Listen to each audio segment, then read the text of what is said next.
Number 1. The lie that turns small losses into catastrophes. Jesse Livermore used to say that markets don't hurt traders, traders hurt themselves. And nowhere is that more painfully true than in the quiet little lie that has ruined more accounts than any crash, bubble, or panic ever has. The lie sounds harmless at first. It's dressed in reason. It pretends to be tactical. It whispers, "It's cheaper now. You're getting a bargain. Buy more."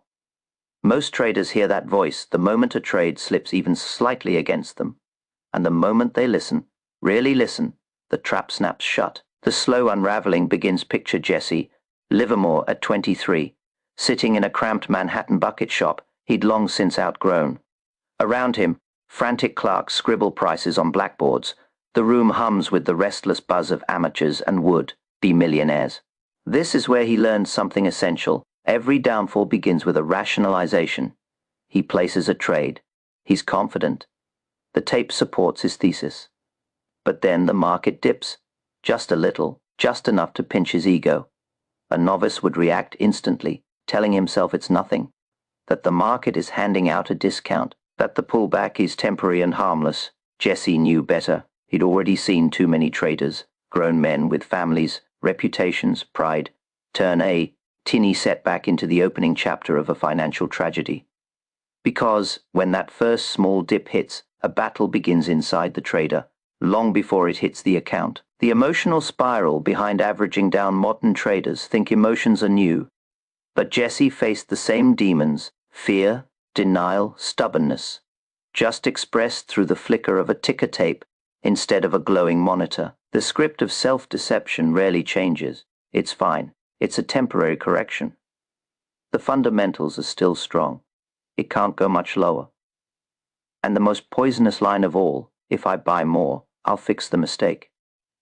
Every addition feels justified. Every lower entry feels like strategy. But in reality, the trader isn't averaging down. He's negotiating with reality. And reality never negotiates. Livermore watched men double down, triple down, mortgage futures.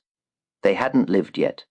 He watched them throw good money after bad positions with the desperation of someone sprinting into quicksand. No matter the decade, the pain is the same. The moment you start adding to a loser without a mechanical reason, without a predefined rule, you're not trading anymore. You're begging. Why Jesse Livermore treated losses like poison, what separated Livermore from the crowd, wasn't that he never made mistakes. It was that he refused to let one mistake multiply. He had a cold, almost surgical philosophy. A loss never bothers me after I take it. I forget it overnight. But being wrong and not taking the loss, that is what does the damage. Most traders add to a losing position because they can't stand admitting the original entry was flawed. Averaging down offers emotional relief, like adjusting the pillow while your house is on fire. Livermore saw it differently. A small loss is a warning shot. A bigger loss is a lesson. A catastrophic loss is the trader's fault. Every time. He believed the market gives you early signals, but the ego blinds you from seeing them. And ego always wants to be right more than it wants to be wealthy. The mechanical test, when averaging down is strategy, not suicide. Here's where the genius of Livermore diverges from the modern gambler dressed as a trader. He did add to losing trades, but only under one brutal condition: the loss must be part of the plan, before the trade is ever taken. If the market moved against him in a predictable, predefined retracement he expected, and if the larger trend, volume, and tape action still pointed in the original direction, then averaging down wasn't emotional, it was statistical. But the moment price action broke the justification for the trade, the moment the tape told a different story, he stopped, he cut, he walked away. No doubling down, no praying, no discounts, just cold discipline. What he refused to tolerate was what most traders still do today: averaging down because they feel the market should turn. That isn't a system. It's faith without evidence, and faith is not a trading strategy. The hostage situation every trader knows too well. Once you start averaging down emotionally, a terrifying shift happens inside you. Your goal is no longer to profit. It's simply to escape. Your entire account becomes chained to one position. Other opportunities pass you by. You stop planning, you start hoping. And hope, as Livermore loved reminding young traders, is the most expensive commodity on Wall Street. The position grows, your account shrinks, the chart drops, and the problem is no longer the trade, it's you. This is how traders blow up accounts, even in calm markets, not because they're unlucky, not because volatility spiked, not because analysis was bad, but because they tried to fix a bad idea with more money instead of fixing their discipline. Why most traders repeat this mistake. Forever Livermore believed averaging down emotionally is so dangerous because it feels smart. It feels logical. It feels like you're taking control. But the truth is far darker. Averaging down without strategy is nothing more than an attempt to erase discomfort, and the market punishes emotional shortcuts with mathematical cruelty. By the time you realize the problem, you aren't evaluating risk anymore. You're negotiating your own survival. Most traders don't blow up because of one giant mistake. They blow up because they stacked dozens of tiny emotional mistakes on top of each other until the account could no longer carry the weight. The real lesson Livermore leaves us with: emotional averaging down is not an isolated error. It's a mindset, one that grows quietly, rationally, invisibly, until it becomes the one decision that unravels everything. Livermore's rule was simple but merciless. Never average down unless your system demands it. Never add to a mistake. Because mistakes are like leaks in a ship. Patch them early and you sail forward. Ignore them, and no amount of hoping, praying, or discount buying will keep the waters out. This first chapter, this lie, this trap, is where countless traders fall, but for those who learn from Livermore, it's also where the transformation begins. Number 2, why blind averaging down feels right, and why it's deadly. Jesse Livermore understood something most traders still refuse to accept. The most dangerous trading decisions are the ones that feel good. Blindly averaging down is one of them. Not because the math works, not because the strategy is sound, but because the human brain is wired to crave bargains, even in places where cheap is an illusion and value is a trapdoor. The seduction of the bargain instinct. We've spent our entire lives being rewarded for buying things at a discount. Cheaper groceries, smart clearance shoes, smarter car with a great negotiation. Brilliant. But the market isn't Costco. It doesn't hand out coupons. A price dropping on a chart is not a deal. It's a signal. It's movement. It's information.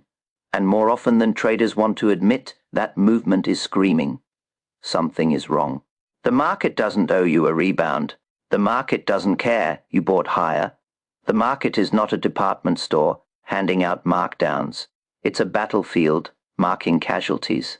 Why lower prices trick the brain into false logic. When the market dips below your entry, your brain performs a quiet, devastating trick. It reframes the situation.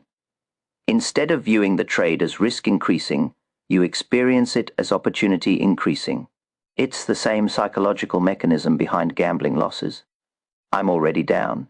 If I bet more, I can get back to even. One more try, and I'll fix this. This is the moment where logic evaporates and emotion takes the wheel. And emotion is a terrible driver. Livermore saw it happen in bucket shops, in brokerage rooms, in the halls of Wall Street. Men who would never throw good money after bad in business would do exactly that in markets, simply because the price seduced them.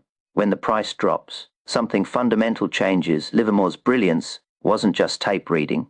It was recognizing the psychological shift that takes place when a position turns red.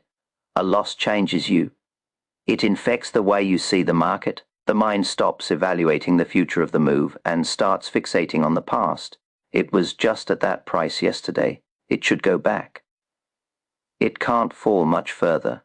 It's already down so much. It's oversold. It must bounce soon. Every justification is designed to defend your ego, not your capital. Meanwhile, reality might be screaming something completely different. The trend has reversed. Institutional money has rotated. Your original thesis has evaporated. Momentum has flipped direction. The chart isn't cheap. It's confirming you were wrong, but those warnings are drowned out by one overpowering emotion: Fear Livermore's 3 fears that destroy traders. Jesse boiled emotional averaging down into 3 psychological fractures. 3 fears that separate successful traders from the doomed. Own fear of being wrong. This is the ego wound. The bruised pride. The refusal to accept that your market read wasn't genius. It was human. 2. Fear of taking a loss. This one is primal. Humans hate losses twice as much as they enjoy gains. So instead of closing a small wound, traders let it bleed. 3.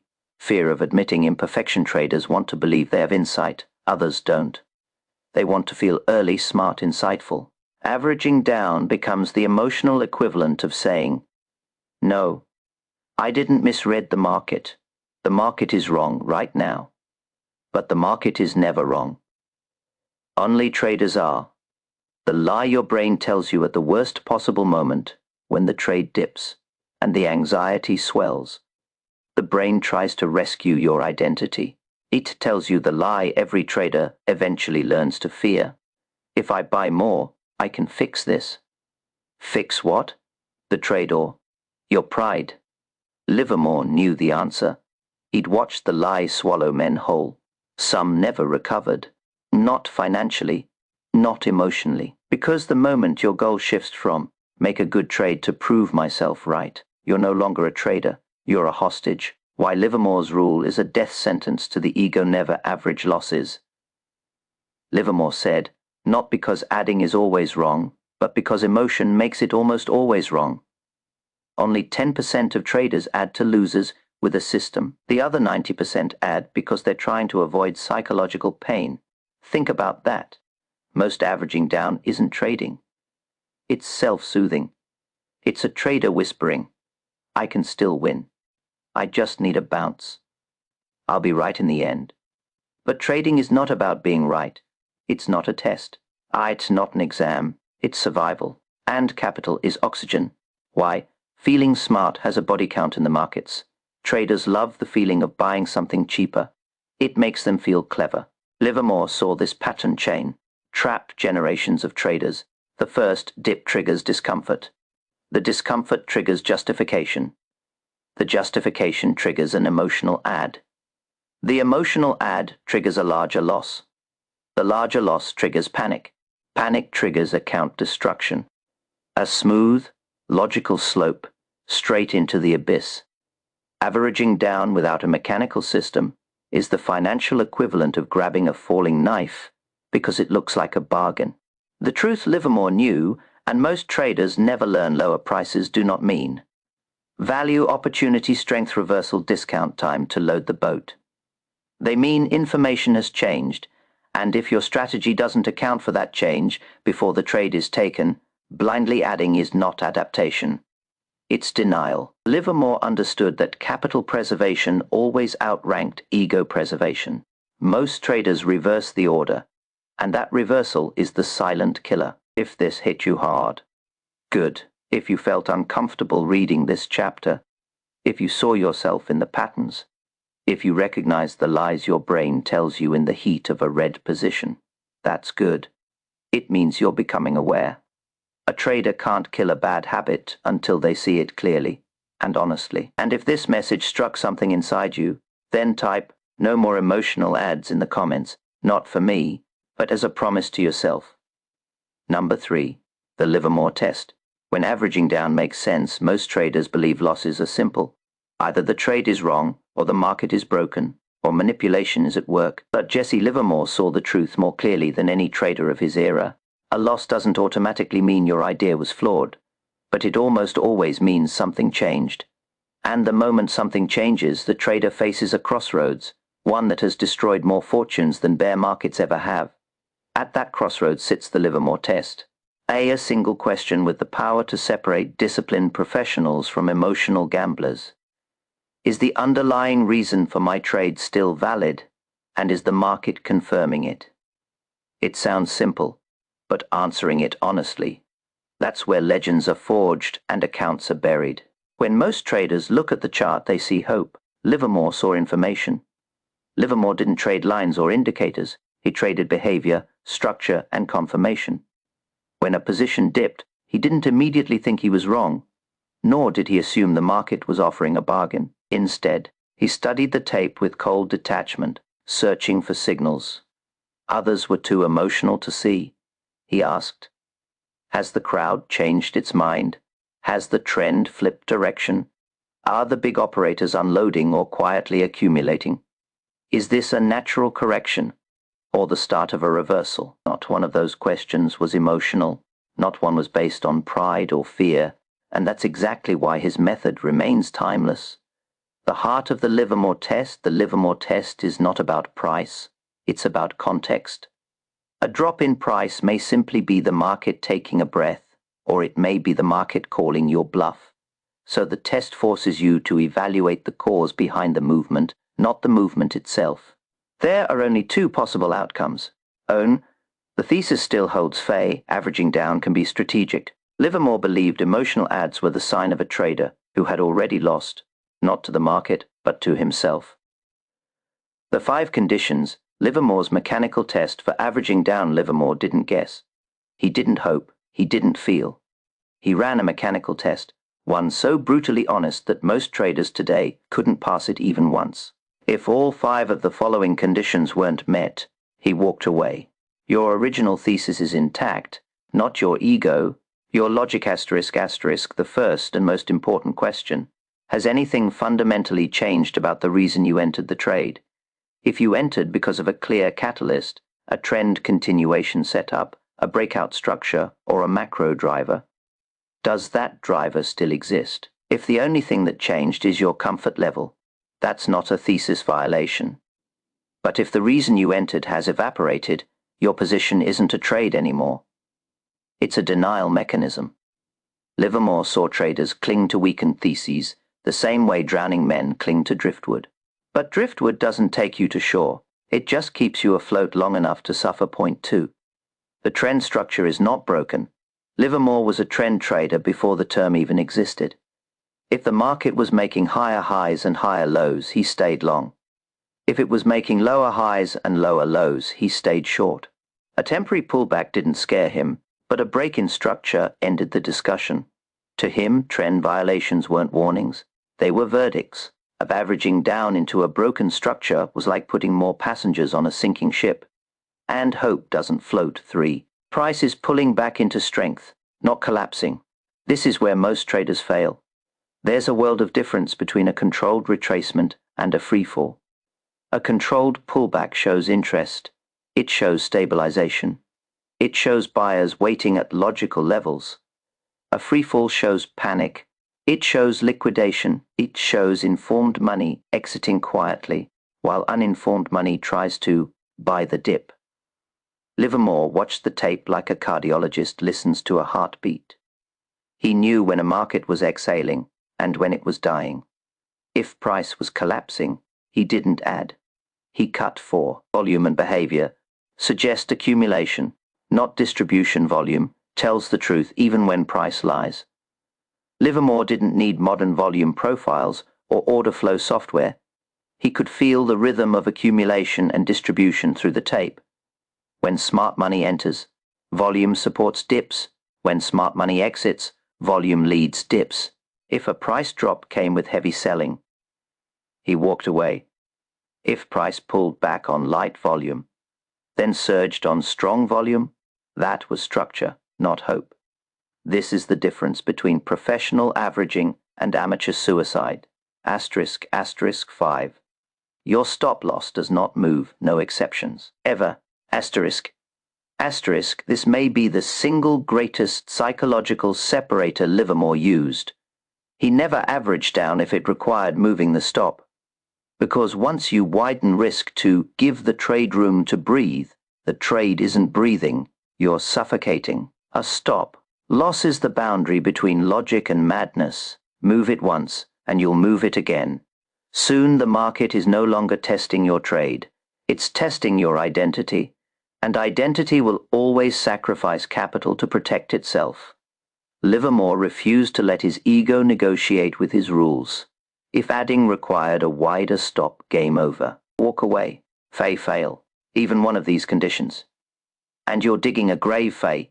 Here's the painful truth. Most traders who average down fail all 5 conditions, not 1, not 2, all 5. They don't reassess their thesis, ignore broken structure, add in freefall, misread volume, and widen stops in desperation. That isn't strategy. It's self-destruction dressed as confidence.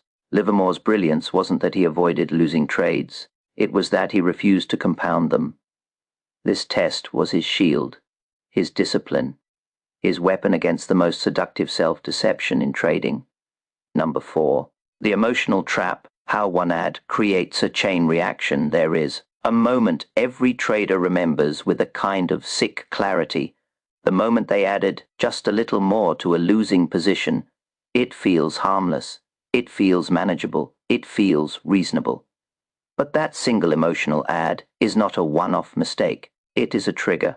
Jesse Livermore understood this better than anyone. He saw that one tiny impulsive decision could unleash an avalanche inside a trader, a chain reaction that starts quietly and ends catastrophically. The market doesn't need to take your account. It only needs you to take one emotional step. Because one emotional ad is never just one. Asterisk, asterisk, one. Loss anchoring the trap that rewires your decision. Making asterisk, asterisk. The moment you average down emotionally, your psychology mutates. You stop thinking in probabilities.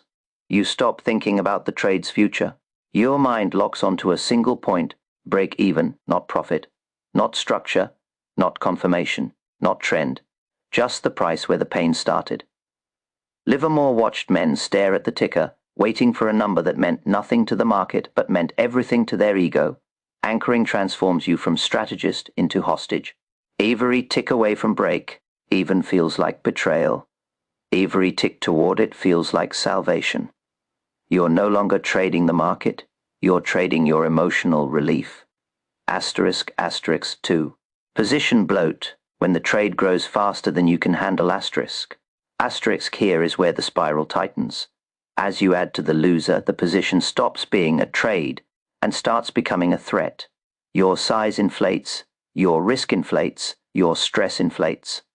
Then it happens, the chart moves a little, and your heart moves a lot. Tiny pullback that would have been irrelevant with normal size now feels like a personal attack.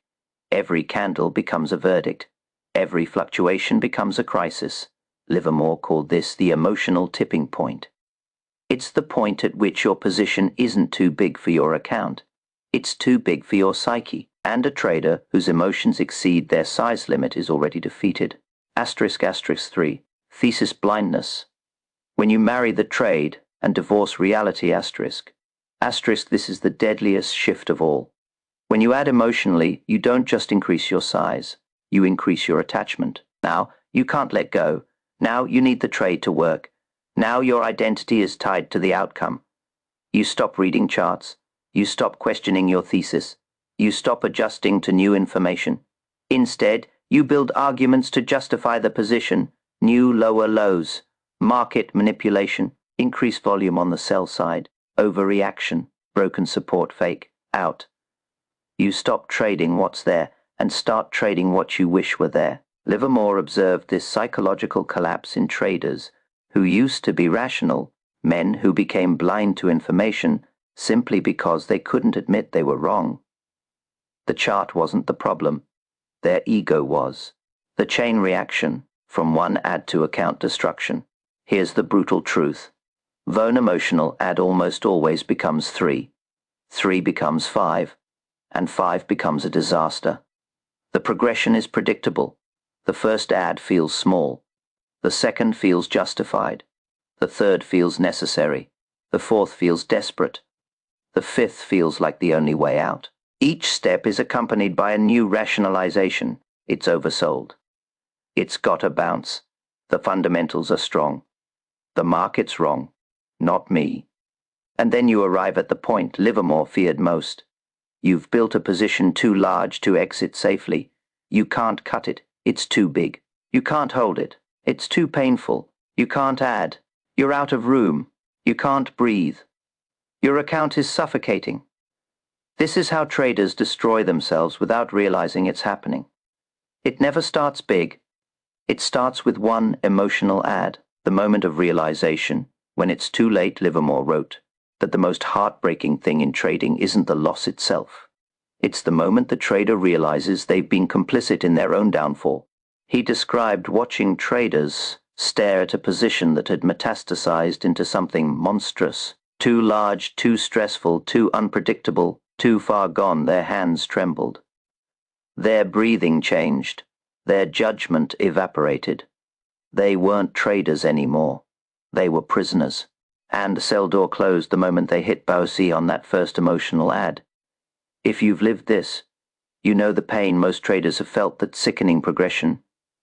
A small red number, a slightly bigger position, a discomfort you push aside, a rationalization you know is weak, a number too large to ignore, a loss too large to accept, until one day you're staring at your platform, wondering how a small misstep turned into a catastrophe.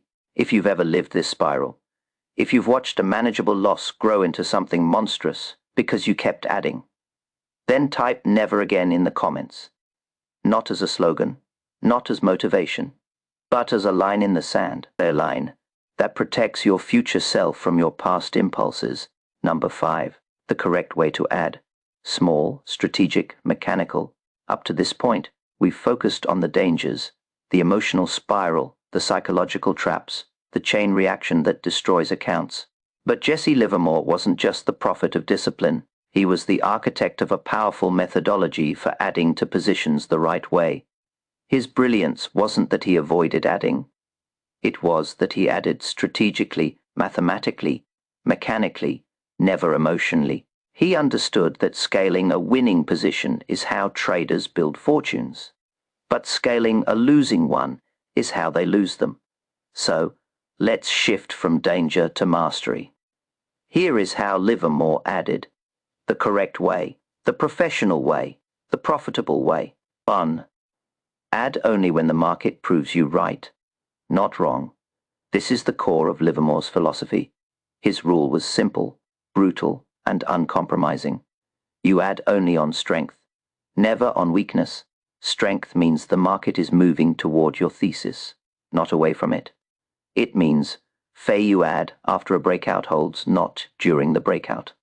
Not while fighting resistance. You wait for confirmation.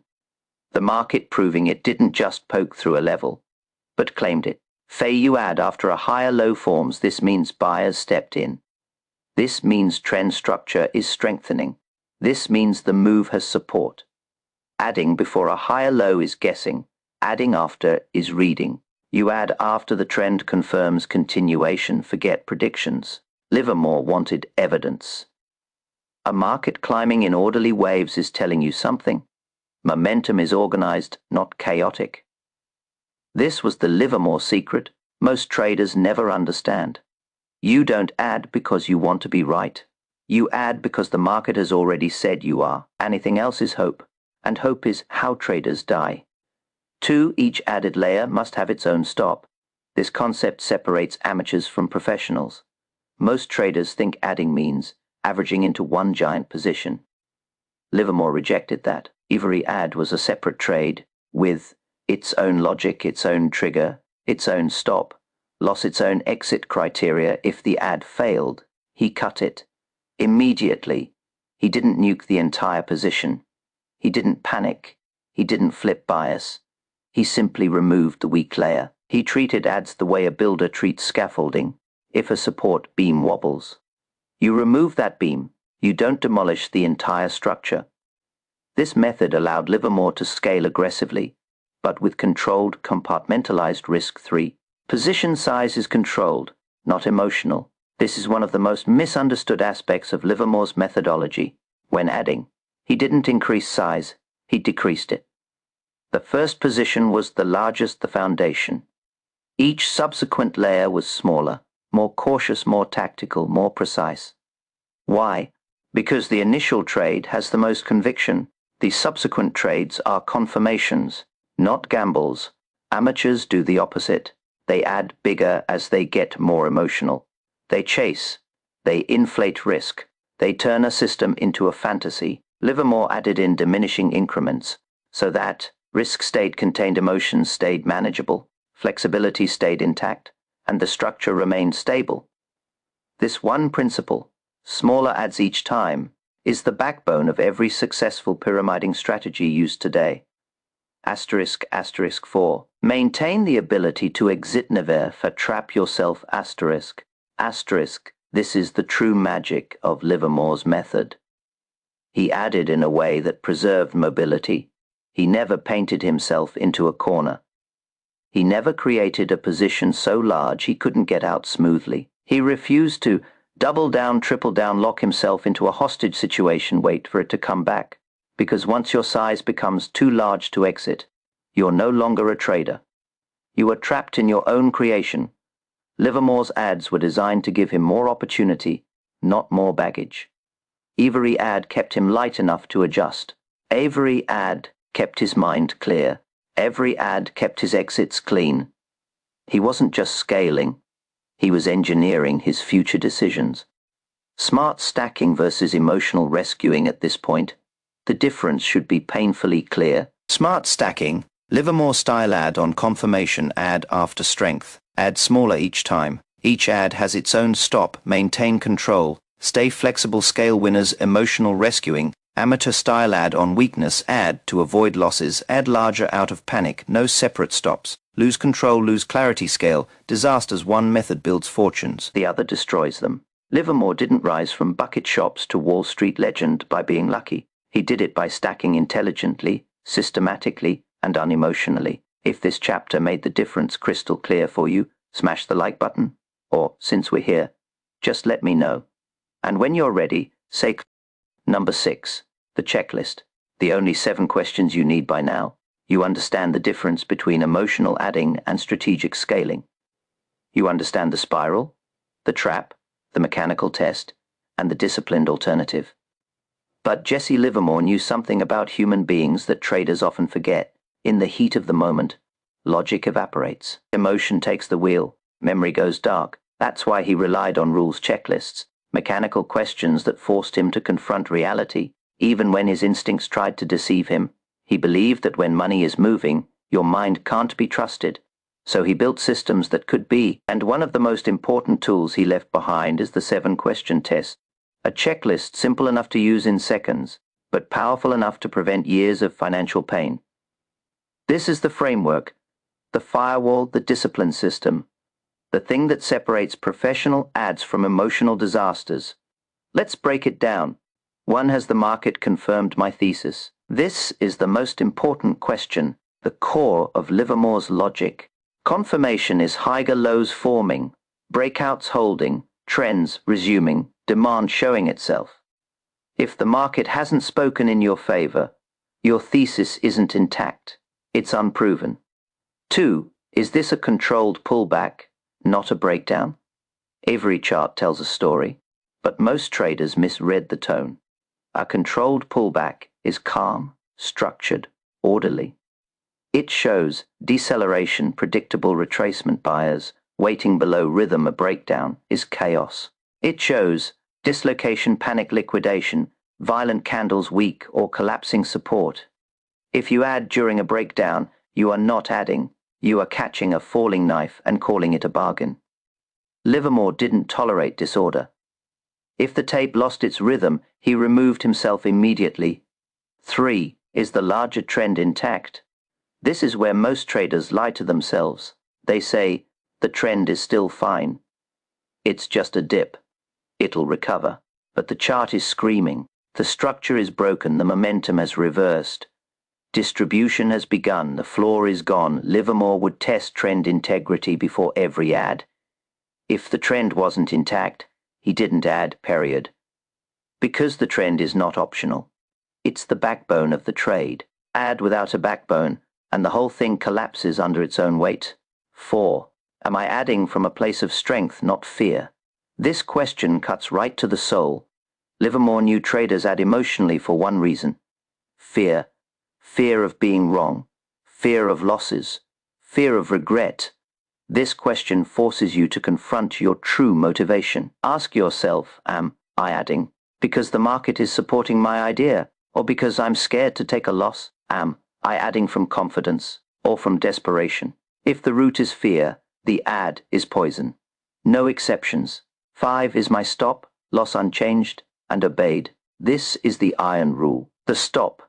Loss is the boundary line between trader and gambler. Livermore never moved a stop to give the trade space. He never widened risk to protect pride. He never cheated his own rules. If the ad requires a wider stop, you're not adding, you're surrendering. Your stop must remain intact, and you must obey it without hesitation. If you can't, you're not in control of the trade anymore. The trade is in control of you. 6. Is my position still emotionally manageable? This question isn't about charts, it's about you. Livermore believed that emotional tolerance is part of the position size equation. You must ask, can I still think clearly? Can I still sleep? Can I still execute my plan without panic? If you're sweating, pacing, refreshing your platform like a malfunctioning robot, your position is already too large. Adding will only break you further. A trade that exceeds your emotional capacity is worse than a losing trade. Shit is an identity trap. 7. Would Livermore approve this ad, or slap me for it? This question sounds humorous, but it cuts deeper than any technical check. Livermore's standards were unforgiving. Ask yourself honestly, would Jesse Livermore nod in approval or slap the fear out of me for this ad? If the thought makes you uncomfortable, you already know the answer. This one question can stop emotional mistakes dead in their tracks. If you hesitate on even one of these, do not add. This framework is binary. It's not flexible, it's not philosophical, it's not open to interpretation. If even one answer is uncertain, even one question makes you pause, you don't add. Number 7. Final message. Trade your plan, not your panic. This is where everything comes together. All the warnings, all the mechanics, all the psychology, all the Livermore wisdom, distilled into one final truth. Averaging down isn't the enemy. Emotional averaging down is Jesse. Livermore did average down. So do world-class traders, hedge fund managers, and systematic professionals. But they do it from a place traders rarely reach: clarity, structure, conviction, and control. They don't do it to escape pain. They don't do it to avoid embarrassment. They don't do it to fix a trade gone wrong. They do it because their systems demand it, because their rules validate it, because the market proves the idea right. Before they ever add more risk for everyone else, averaging down becomes a psychological escape hatch, a way to postpone admitting the trade never deserved more money in the first place. The truth most traders don't want to hear: most traders don't average down to increase opportunity. They average down to avoid admitting they were wrong. That's the quiet truth no one likes to face. You're not adding because the trend is strong. You're adding because the loss is painful. You're not stacking strength. You're stacking denial. You're not making a strategic decision. You're trying to soothe your ego. Livermore understood this flaw in human nature better than anyone. He saw how quickly a single emotional decision could infect a trader's entire belief system. That's why he created rules, why he built mechanical tests, why he treated discipline as a survival skill, not an accessory, because he knew one moment of panic can become a lifetime of regret. Your mission moving forward, everything you've learned, leads to one simple mandate: trade your plan, not your panic. When the market moves against you and your heart rate spikes and your mind starts whispering, just add one more. You can fix it. That's the moment you must rise above the instinct that destroys traders. Your job isn't to be right. Your job isn't to win every trade. Your job isn't to rescue bad ideas. Your job is shockingly simple. Never let a moment of fear turn into a long-term financial wound. Protect your capital, protect your clarity, protect your longevity, because the market doesn't care how smart you are, only how long you stay alive. The Livermore way trades structure, not stories going forward. You trade the chart, not your hopes. If the trend is intact, proceed with discipline.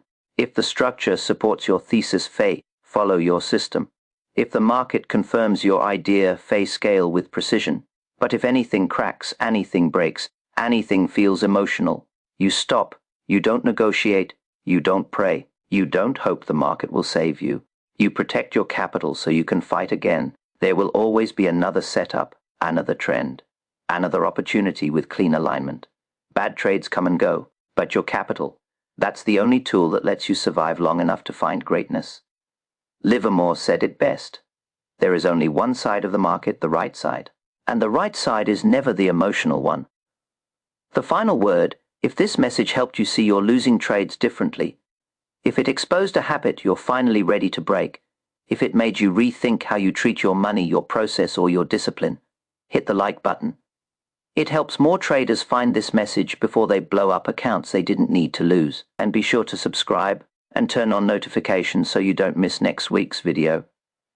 How to stop emotional exits when you're up big. You won't want to miss it. Until then, trade smart, trade disciplined, trade patient, and above all, never average down blindly again.